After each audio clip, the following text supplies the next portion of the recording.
Fernanda, welcome everybody. It's so nice to see so many people here. My name's Susie Ventris-Field and I am the Chief Executive for a charity called the Welsh Centre for International Affairs, the WCIA. And we work in Wales to inspire people to learn about and take action on global issues.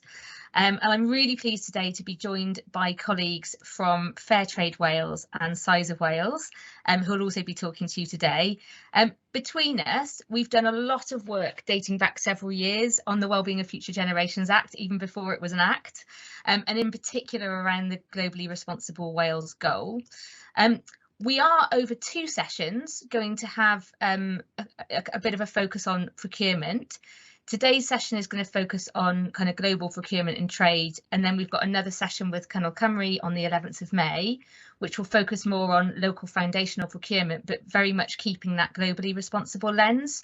And throughout the sessions, we're hoping to share some practical tools and ideas, and also invite you to share your thoughts and ideas.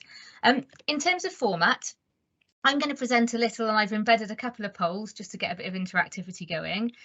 We're then going to hear from my colleague at Size of Wales, Angie, and then from my colleague at Fairtrade Wales, Aileen. And then we've included plenty of space and time at the end of the session so that we can have questions, answers for you to share thoughts and examples on what you've heard. So that's the format we're going to take. I haven't planned any breakout rooms because we've only got the hour and we're a relatively small group, so hopefully we'll be able to share all together.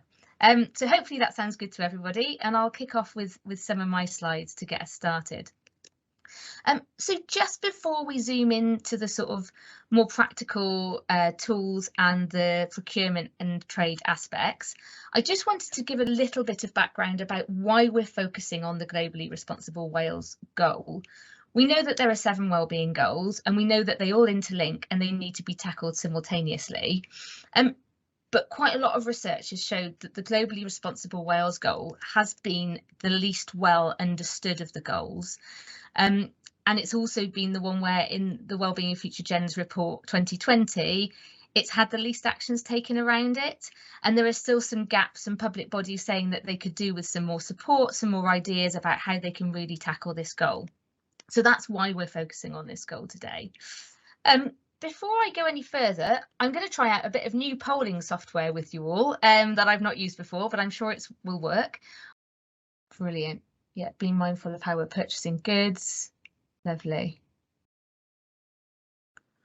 Just wait for a couple more responses to come up, and you can keep adding to that as well. If you're struggling to access the poll, feel free to put your ideas in the chat as well. I can always add them later.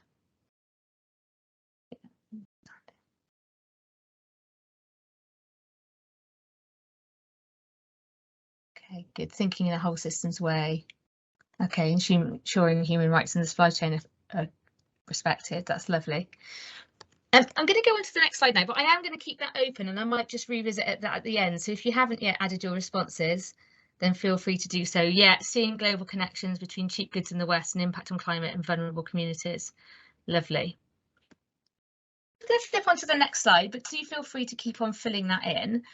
So before I hand over to my colleague Angie from Size of Wales to talk about deforestation-free procurement, I'd just like to zoom out a little bit and just consider what we think a globally responsible public body might look like, taking that whole systems approach, as someone mentioned on the previous slide.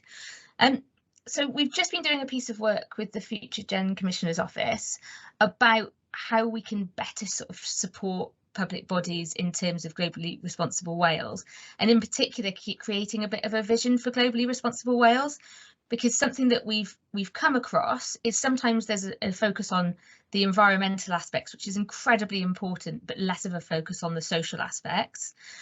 But also sometimes we see a kind of slightly tokenistic approach to global responsibility, rather than something that's really systemic and built in.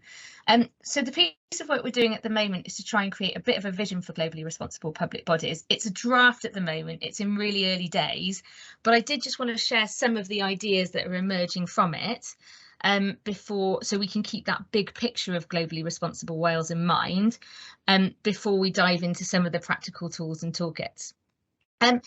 So the way it's divided on this slide is very much one way of doing it, where we've kind of looked at both social and environmental lenses and also local and global lenses. And there's lots of different ways to divide up global responsibility, but we find this quite a useful way of thinking about it. So just quickly looking through the social and local lens, some of the things that we're thinking about in there is that we have across public bodies employees who are active global citizens. So it's much easier to make good choices around procurement, around international and global interactions, if staff at all levels of an organisation have a decent understanding of global issues, how they're connected, and how they can make a positive contribution to the world from home, in work and in communities. So we do think that there's a kind of baseline level of global citizenship knowledge and awareness that's needed to become more globally responsible.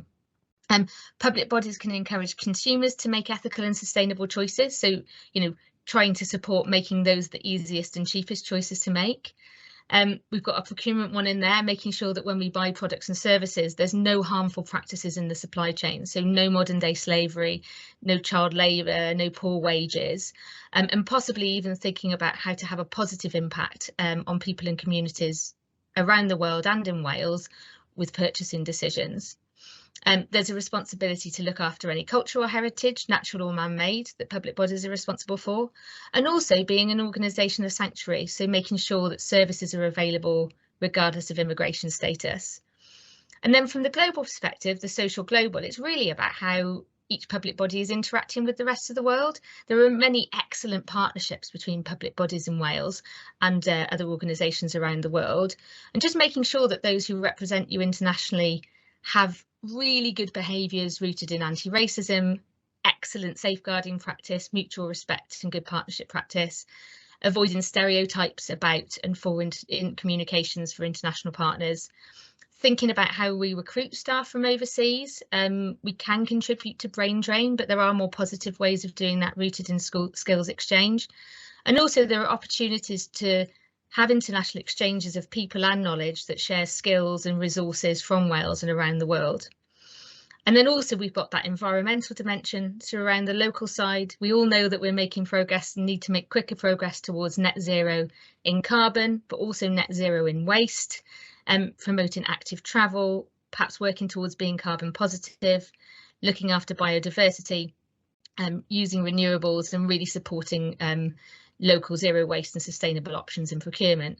And then from a global perspective, which we're going to focus a little more on today, making sure that what you buy doesn't contribute to environmental degradation like deforestation, and making sure that investments can bring positive benefits to people and planet.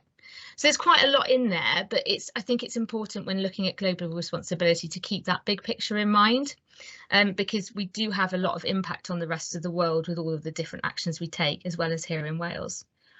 So before I hand over to Angie, just wanted to share one case study of a kind of practical thing that one organisation has done around this theme.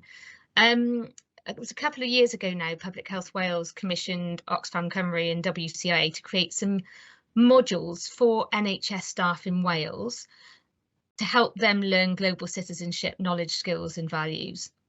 And so we created online modules. They're on the Learning Wales platform, so they are available to anyone in the public sector.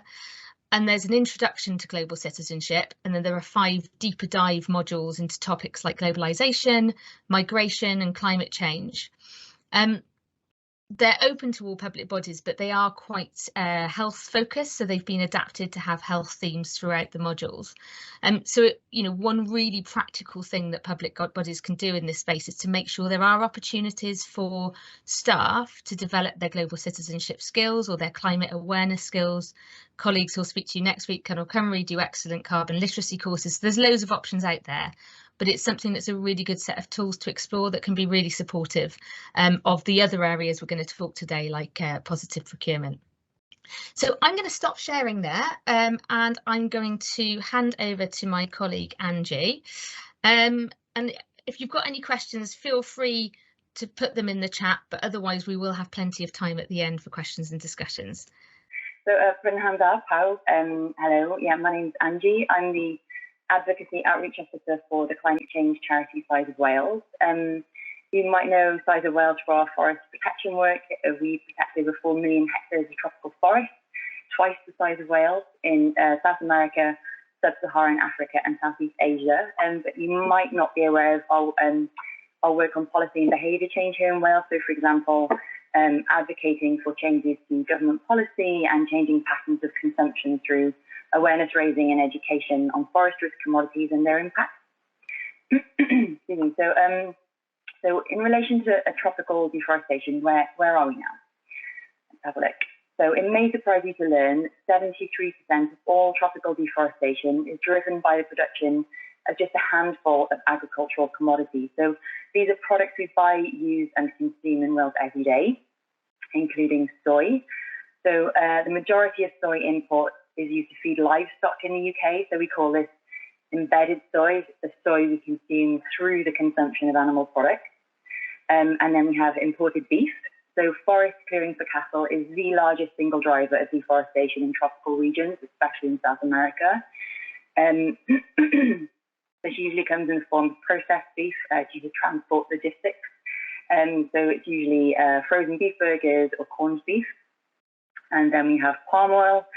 I'm sure many of you will be familiar with some of the impacts and issues around palm oil production. It's been in the media a lot in the last decade. And currently monocrop oil palm plantations cover more than 27 million hectares of the Earth's surface, where virtually all the flora and fauna of forest habitats or other ecosystems, excuse me, like grasslands, have been replaced by green deserts that support virtually no biodiversity. And then we also have coffee and cacao, which are both associated with vast waves of deforestation and social impacts such as child and forced labour. And then we have timber, paper and pulp.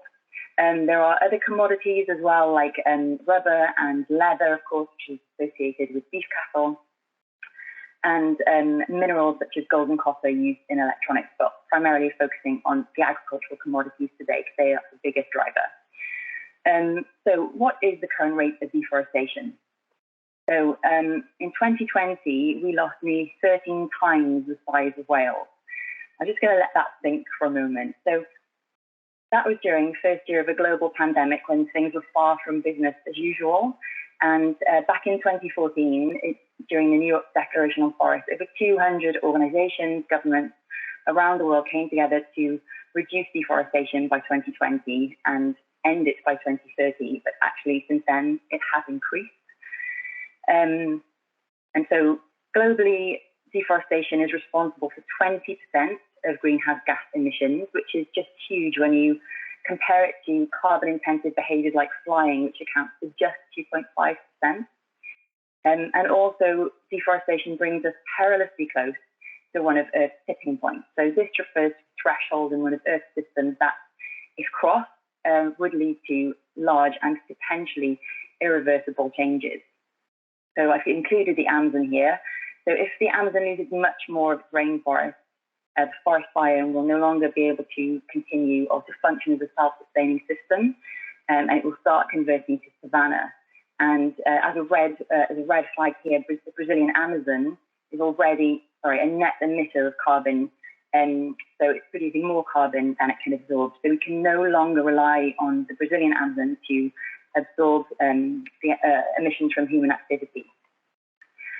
Okay, so what does Wales's forest footprint look like? So COP26 last year in Glasgow, Susie Wales published our Wales and Global Responsibility report in partnership with WWF Cymru, which showed for the first time Wales's overseas land footprint for the main forest risk commodities. So you can see in this infographic here some sort of land equivalent to certain commodities. So what did we find? We found that an area of land 40% the size of Wales is required to grow Welsh imports of cocoa, palm, beef, leather, natural rubber, soy, timber, paper and pulp every year. We also found that 30% of these imports come from countries categorised as high or very high risk for deforestation, habitat conversion and social issues such as the abuse of Indigenous peoples. And just to clarify, habitat or land conversion means simply converting land from one use to another. So converting a pristine, biodiverse a habitat or rich grassland into a monoculture soy or palm plantation, for example. And we also found that Welsh livestock consumes nearly 80% of Wales's soy imports and over 50% of Wales's palm oil imports. So this is the embedded soy I was talking about earlier, and also, in this case, embedded palm oil as well. And interestingly, we also found that Wales consumes more corned beef than the rest of the UK, so, which means that Wales has a significant or bigger portion of its beef land footprint in Brazil than the rest of the UK, and that's because nearly all corned beef comes from Brazil. Okay, so why are tropical forests so important? Okay, so number one, biodiversity, the richness and variety of life on Earth, biological diversity. So tropical forests account for just 6% of land mass coverage on Earth, yet hold over 50% of terrestrial plant and animal species. So this rich flora and fauna form complex ecosystems with soils, fungi, plants, and animals, helping to deliver a huge range of ecosystem services. For example, regulating services from air and water purification. For example, Brazil's Atlantic forest provides 60% of the population supply of drinking water. Provisional services such as shelter, food, and medicine, not to mention cultural services such as spiritual enrichment, awe, and inspiration, things you can't really put a price on. Number two, climate regulation. So half of all carbon stored in the Earth's forest is found in tropical regions. And this is due in part to the dense hardwood trees that grow in tropical forests and 12 months of sunshine, meaning 12 months of growth, photosynthesis, and carbon sequestration, so the absorption of carbon. And so through the process of photosynthesis, trees store carbon both above ground in their wood, bark, and leaves, and below ground in their roots, trapping carbon deep in soil. When we burn down a forest, for example, to make way for a monoculture soy or palm plantation, or to graze cattle, we not only release this sort of carbon into the atmosphere, adding to existing human-made emissions from food waste, industry, transport, for example, but we also remove the Earth's ability to draw down the carbon that we emit from these other sources. Another function of tropical forests is cloud cover, which reflects solar radiation back into space, helping to keep the Earth's temperature regulated, and in contrast, deforested land absorbs more solar radiation, increasing global temperatures. Okay, so number three, Indigenous peoples. So tropical forests are home to an estimated 50 million people, and probably a big underestimate as many people have yet to be counted. And research widely recognises that Indigenous peoples and forest communities play essential roles as guardians of the Earth's forests. Indigenous peoples have been safeguarding biodiverse forest habitats for thousands of years, stewarding and respecting the land, rivers, plants, and animals. In fact, tropical forests protected by Indigenous peoples store more carbon and contain more biodiversity than those unprotected. However, Indigenous peoples and other forest communities are risking their lives to protect their forests, livelihoods, and culture from the impact of deforestation driven by the global demand for products such as beef, soy, palm oil, and timber. And number four, health. So many of our modern medicines come from plants found in tropical forests. Here's a picture of the rosy periwinkle, just hidden behind this picture. I don't know if I can move you. There we go. Can you see? This is the rosy periwinkle, or Catharanthus roseus. So this contains a compound which is a potent inhibitor of cell division, and it's used in this medicine called vincristine, which has helped to increase the chance of surviving childhood leukemia from 10% to 90%, and it's also used, and vinblastine is used to treat Hodgkin's disease. Unfortunately, the rosy periwinkle is under threat from deforestation. And tropical forests also help to reduce the risk of pandemics by providing a buffer between humans and wildlife. So 75% of emerging infectious diseases are zoonotic. I think we all know what that means, spread from animals to humans, with rising rates of deforestation leading to more frequent interactions between humans and wildlife, particularly through agricultural activity. Since the 1940s, nearly 50% of the zoonoses that have emerged are directly linked to agriculture, including Ebola and Nipah viruses. So Susie gave a really good description of what a globally responsible public body looks like, with the kinds of opportunities and actions that any public body can take. And one of these is deforestation-free procurement. I think the fact that the globally responsible Wales goal has been the least understood and acted on has something to do with the complexity of our globalised world and the knowledge gap between behaviours here in Wales and their consequences elsewhere. So take, for example, the amount of soy that we consume in Wales through animal products. That's a really hidden thing, and as well as the kinds of impacts intensive soy production is having on Indigenous peoples and biodiversity. Move you over there. So if we don't look at the holistic cost of the goods and services we procure, we not only contribute to poorer global social and environmental health and well-being, but we undermine all the incredible work being done to improve well-being for people here in Wales, as ultimately we're all reliant on these healthy functioning ecosystems to provide the very foundations for life to flourish on this planet. So deforestation-free procurement is one way in which a public body can behave in a globally responsible way. So we designed this toolkit at Size of Wales to help public bodies ensure that the products and services they procure do not cause tropical deforestation, habitat destruction, and social impact overseas. Sorry, my dog just came in and just distracted me momentarily.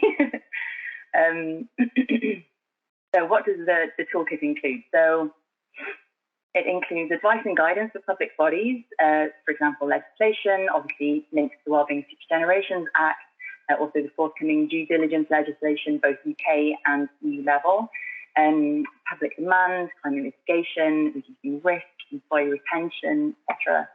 It has a learning section on tropical forests, forest risk commodities and ethical certifications, for example, reducing consumption and waste and circular economy models. I know there's already a lot of work going on around reducing waste and consumption and circular economy, other things that do support many of the goals as well as global responsibility.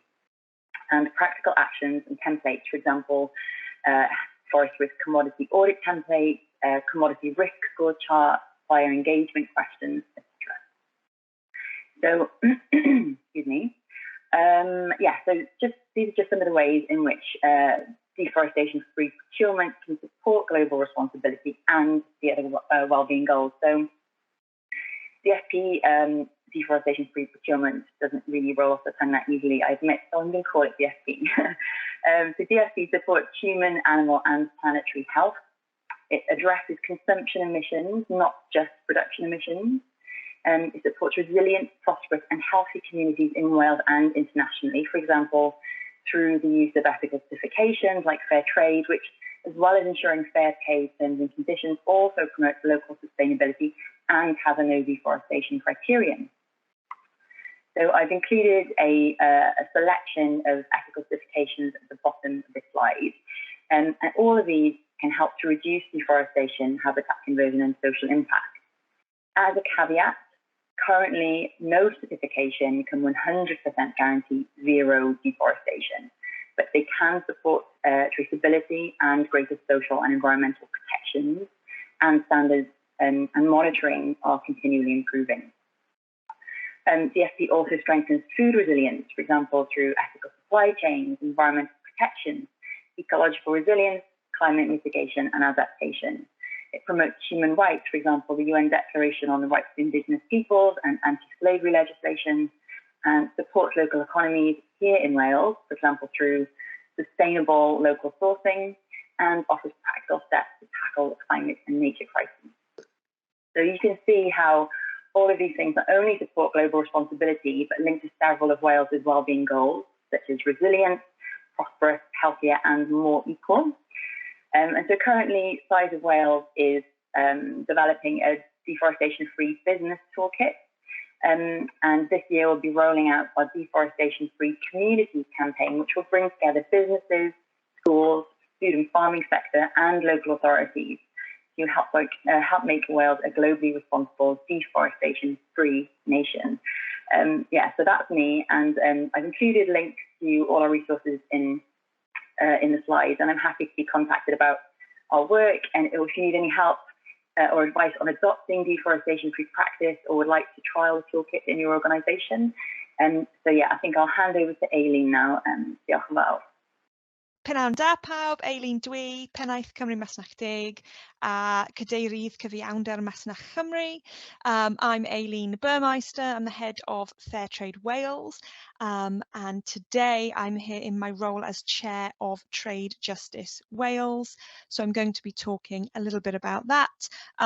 When we get to the questions, I'm very happy to answer any fair trade questions you may have, but that's not the hat I've got on for this presentation section. So Trade Justice Wales is a new project that is being piloted with Fair Trade Wales, the Welsh Government Centre and the WCIA, Wales Centre for Voluntary Action, and it's in order to help support better understanding and skills around trade deals in Wales. The reason that's needed is because trade agreements are now negotiated at the UK level by the UK government rather than at the EU level, and they have impacts in Wales and on Welsh policy. Trade agreements have always had impact in Wales and on Welsh policy, but previously, when we were part of the EU, they were negotiated at an EU level, and very often what that meant is that we had colleagues or partners in Europe, and we would work together on the knowledge and the policy of what that would be. Within Fair Trade Wales, we used to work with fair trade organisations across Europe, and specifically the Fair Trade Advocacy Office, who are based in Brussels, who had the knowledge and the expertise and were based there in Brussels. Now that UK trade deals are being negotiated separately, that means there's limited capacity, skills and scope for Welsh civil society. That includes public bodies, that includes charities, that includes businesses, to influence and scrutinise UK trade policy and UK trade agreements. They're happening at pace. It's not clear what the processes are. Those are still being developed. And so it's quite difficult to know what's going on and the influence that we can have. Next slide, please. So I'm just going to give a very brief overview of the project. So the project aims to increase the capacity in Wales to advocate for sustainable development through trade. Sustainable development has got 4 pillars: the economic, the social, the cultural and the environmental, obviously. It aims to improve the expertise of civic society in the field of trade and trade policy, and to improve our ability to provide recommendations to and work with policy makers on what trade policy and trade deals should look like. Next slide. So the objectives, what we're actually doing as a result of this, is that the aim is to create a network for organisations, academics and policymakers to come together to discuss these issues. They cover a lot of areas involved in sustainable development, such as animal welfare, climate change, consumer interests, environmental standards, equality, human rights, labour standards, public health, sustainable development, workers' rights, and a whole lot of others. We're going to be increasing knowledge through financing, development and training. So our first training session is available now on Fair Trade Wales's Eventbrite. I can put the link in the chat once I finish talking. It's on the 16th of May and it's called Global Trade Deals, The Basics. What we found out is that there are a lot of people who know that trade deals make a difference, but trade deals are very complicated. They are very intricate and people don't know how they work, particularly because the processes by which we go by them are being created and have been being created in the past few years. So that training is going to take people through what is trade policy and what is a trade deal, and then go through how is a trade deal negotiated in the UK and what is the process for how that works. Everyone is very welcome to attend that training. The other objective is to facilitate more advocacy opportunities, that new trade agreements reflect the ambitions of the Wellbeing of Future Generations Act and the Welsh Government's international strategy. And already the network has been in discussions with the Welsh Government's trade policy team. They attended the first meeting of the Trade Justice Wales network, and we will be working with them on a variety of recommendations and suggestions. Fab. Thanks, Susie. So the timeline for this project, we have a small amount of funding and it will be ending in December. We will be looking to extend the network. It's just a pilot, as I've said at the time. We will be having 3 further network meetings to discuss the issues that we want to go to and look at our work programme. We're just putting together a work programme at the moment. We will have several training opportunities throughout the year. I've already talked about the first one. We will have 3 more after that on different topics. I can't tell you what topics because the idea is that participants in the network will be able to say what they're interested in having training on. And then we will also do some research and policy work on the identified areas that the network chooses to work on, and that might be creating position papers, that might be responding to consultations from Welsh or UK governments or committees, and we will be responding. Trade deals are made regularly and things change quite fast, so we'll try and be responsive to that.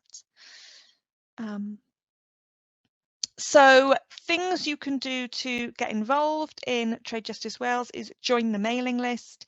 That's where we send out information about the trainings and the meetings. You can email us. We have an email address, tradejustice@fairtradewales.org.uk. What is that? UK.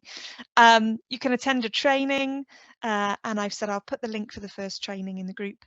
And then we've got an online presence, so fairtrade.wales/trade-justice-wales, and that's got all the information and all the things coming up, and that will be regularly updated. I think that's everything that I want to say at the moment. I'm very happy to answer any questions. It's still being formed, so it would be really interesting to hear from people your thoughts on that and if that's the sort of thing that you would be interested in at all. Diolch yn fawr iawn. Yeah, well, just anybody who's MSIPs, a member of the Chartered Institute of Procurement Supply, has to cover the ethical and sustainable procurement training annually to maintain our accreditation to that body, and that comes with a whole load of resources, links to things like SEDEX and other resources that help you highlight high risk areas in terms of ethical issues and social environmental issues as well. So there's some good stuff in there. Obviously people who are MSIPs are aware of that, but you know, for other colleagues out there who maybe think about what are procurement doing about it, there is quite a focus on it, as you can see there. We've been working with Size of Wales and colleagues in the biodiversity team and across other policy areas in Welsh Government to update our sustainable risk assessment, which is kind of a planning tool for public sector procurers to use. So it kind of leads them through and makes sure they don't miss any of the issues. Covers the Wellbeing of Future Generations Act in terms of making sure they follow the 5 ways of working, and then highlights all the things we've heard about today. So forest risk commodities, critical raw materials, a whole load of other really interesting things, of fair work principles, all that kind of stuff. So when we're procuring, you know, we can ask suppliers if we've got a concern that they're coming from a part of the world where we think there might be an issue. Is just say, look, what are your ethical procurement policies? Have you got one? Does it cover these principles? If it doesn't, then you know we can rule them out. We can decide we're not going to work with those people. We can make it a supplier selection criteria, and you know we can make some informed decisions then and make sure that we end up only working with the people who are actually going to deliver the things we want, rather than just somebody who manages to you know, ace it on price for whatever reason. So we've gone beyond that world now. So we're looking at a total quality offer, really. And do you find that there are any either areas where it's difficult to get the right kind of information, or any kind of points of resistance still that, that more areas of support are needed? Yeah, data is the issue, and that's the concern, and the time it takes then to actually do that research. So procurement by and large, well, they don't hold the money, so you've got a budget holder coming to you saying they've oh, I've forgotten, but I need to renew this contract. And if your timescales are too short, you can't do that background research and make sure you're building in all the right things, which is kind of where we're trying to go with the SRA in terms of giving people that support to work through that as the budget holder and the procurement people as well, to make sure that the specification spots the right opportunities to do things. Because it's not all in the specification, some of it will be in the contract management piece as well. I mean, a lot of it will be, because you can put all the bells and whistles you like on a specification and contract clauses, but if it's then ignored when things actually start to happen in the real world, you lose all the benefits of the planning you've put in. So, contract management is a massive issue, I know, and something that WLJ and Welsh Government are focusing in on as much as we can to make sure that the anticipated benefits that have been planned for are actually delivered, so that you're getting the right amount and you're getting data, using the process as well to gather data to inform the next time you're going out. So you're not starting from a blank sheet of paper every time. You've got, well, we know what happened last time. If you can measure something, you can manage it and you can improve on it, can't you? So that's where we're going with carbon, for instance. Decarbonisation is, if you don't know what it is, you can't manage it. As soon as you know what it is, you can start to bear down on the sources of those emissions.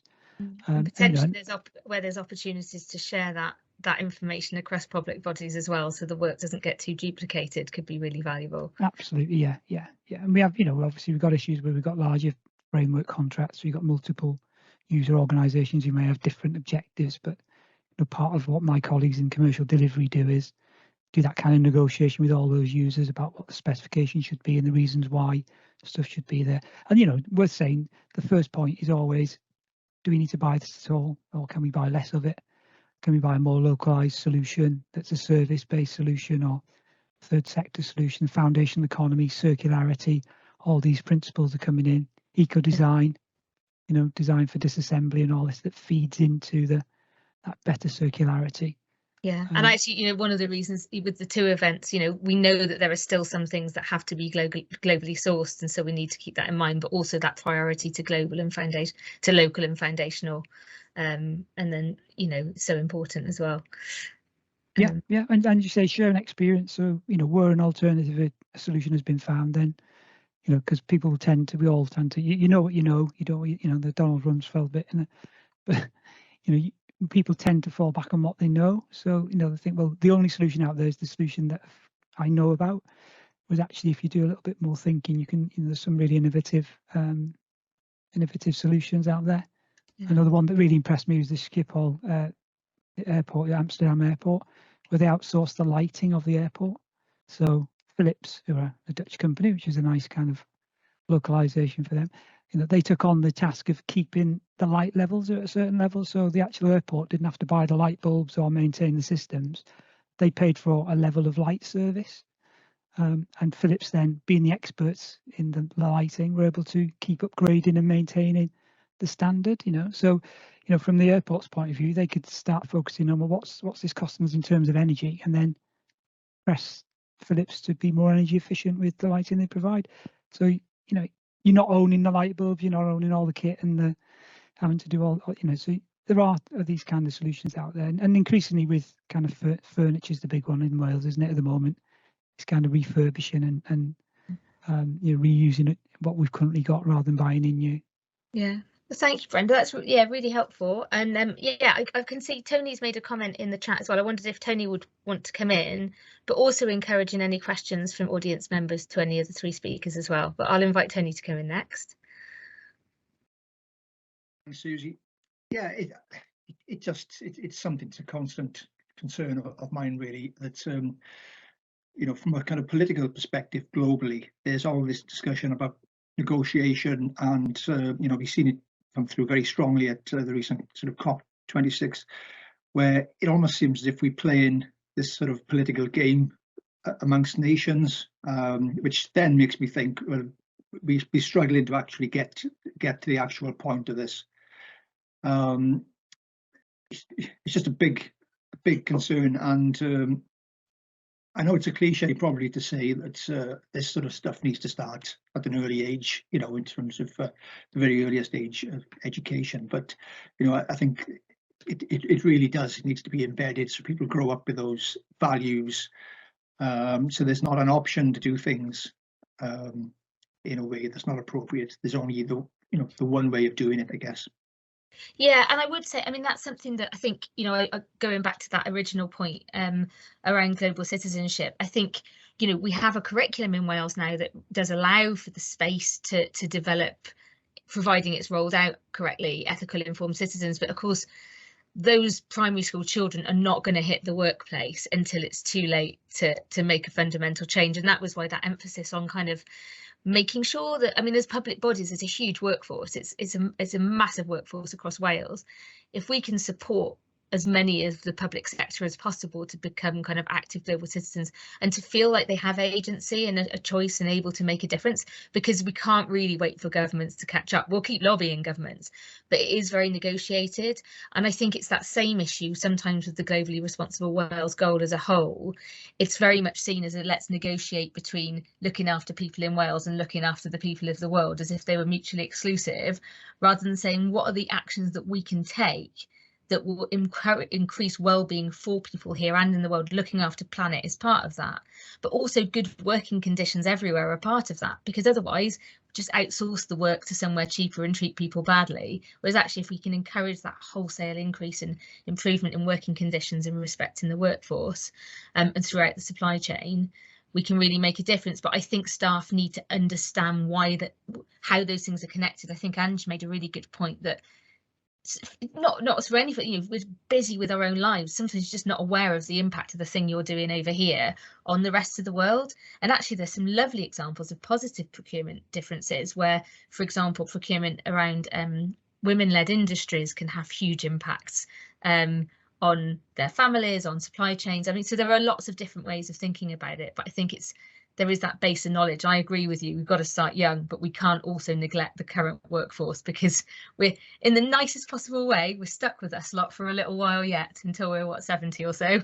I mean, just to quickly add, Susie, if I could, I think at a time of, you know, kind of unrest and uncertainty in the world, you know, this agenda should be the one thing that brings us all together across the planet. Regardless of, you know, views, you know, status, any of those things.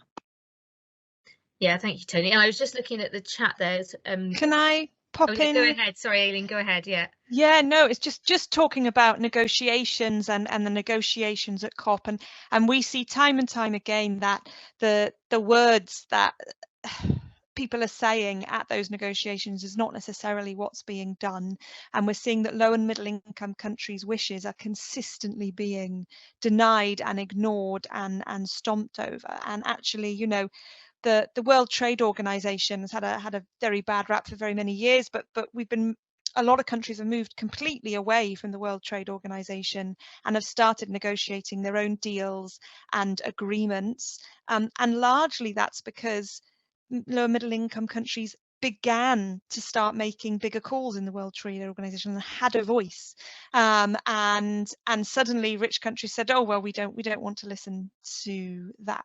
And how we do that, and with the negotiations at COP every year, trade actually isn't allowed to be included in those negotiations.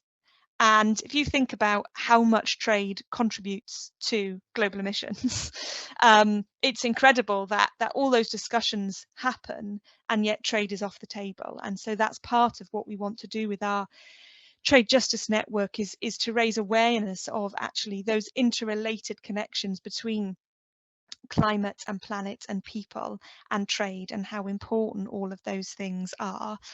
Within fair trade, you know, fair trade producers have been telling us for a very long time that they are being impacted by climate change, and that they want to invest in looking after the climate. But we know that when your cost of living, when you don't have enough money, the decisions that you make and the things that you do might not be what you want to do long term that's better for the planet. Yes. Fabulous. I'm just checking for any other comments or questions in there. Aileen, there's one specific one for you. Is the foundational economy network part of your trade justice network? Yes. Or have you in touch? I don't know everyone that's signed up for it, Peter, but I can certainly, I'll put the link in the chat now. You'd be very, very welcome if you're not already. It is just had one meeting and we've just set up the first training, so it would be great to see you. I'll put both my email and the link to the form in the chat. So I'm just gonna in a moment I'm just gonna share just the last few slides with a bit of a poll to just get your views on the session, but also to get your views on what might be useful next. There's quite a lot of expertise across the third sector and beyond working in the space of global responsibility, and I know there's a real keenness to support this agenda in public bodies. We also, I know I mentioned earlier, but we've got another session with Cyngor Cymru on the 11th of May, focusing on kind of local procurement, foundational procurement, but with a globally responsible lens. So, you know, if you want more on this topic, that is coming soon. Just before I share the final slides, I'm just going to check in on any final questions or comments from fellow panelists. My final final comment is, I think, you know, we are aware that there is still harm being done from Wales in terms of our impact on the planet, our impact on people worldwide. And although the globally responsible Wales goal asks us to seek to make a positive impact on the world, we need to think about stopping that harm first. And then we can think about the different ways we can make a positive difference. And I was at a lovely Public Health Wales event actually the other day, where they're talking about their role with the World Health Organization and some of the work that's been done in Wales around adverse childhood experiences that's been shared globally. And it's a really nice example of open source and skills sharing and knowledge sharing that has had a meaningful impact in other countries around the world. And I think there are some brilliant examples across the sector. We just need to keep sharing knowledge and ideas for how we can do this a bit faster and a bit better. And Aileen, any final thoughts from you before I go to poll? Just to say, thank you so much for today. It's been really interesting. And yeah, if anyone's keen to learn more, please do get in touch. There's going to be so much going on this year with our new deforestation-free communities campaign. And we'd love to work with more public sector bodies, local councils, in particular through the communities work. So yeah, please do get in touch. Thank you very much. I'm going to just try and finish this off and see if the poll software works, but if not, you can also just put your thoughts in the chat. It will be less anonymous, but we'd love feedback anyway. I was just going to come in on Bethan's question. Supply chains are very complex and really difficult to find out. I think it's worth asking the wholesaler the sort of basic question about people and planet, the really kind of, have you got anything that shows this? As Angie mentioned, certifications are one way of helping things. So you have fair trade, you have organic, you have MSC, Marine Stewardship Council, and FSC. And then I know that the document that Susie mentioned at the beginning she's working on has got lots of recommendations in as well. Please feel free to get in touch with us or with Size of Wales, I'm sure, to chat more about that. Yeah, I just spotted that question as well. And in the procurement toolkit, there's lots of good information to help you understand the complexity of supply chains and, you know, as a downstream consumer, whether individual or public body organisation. And there's the supplier engagement questionnaire is really there to kind of help guide those conversations with suppliers and figure out, when you're setting up a contract or managing those relationships, like what kinds of questions do you need to ask? And so we've just gone through everything with a really fine-tooth comb, looking at different laws and legislation, considerations for different commodities, certifications. And so, yeah, all of that information is there. So please do have a look at the procurement toolkit. I think that really helps answer your questions. Okay, well, on that note, diolch yn fawr. Thank you very much. We're finishing just 3 minutes ahead of time. We always like to finish on time. We'll share the slides afterwards and all of the links and resources here.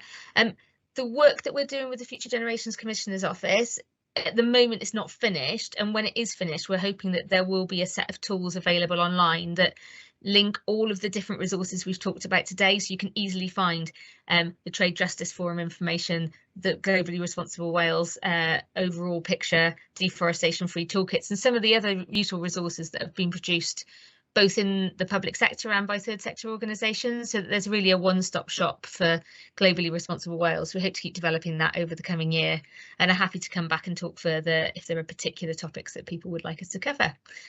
Diolch yn fawr. Thank you very much indeed.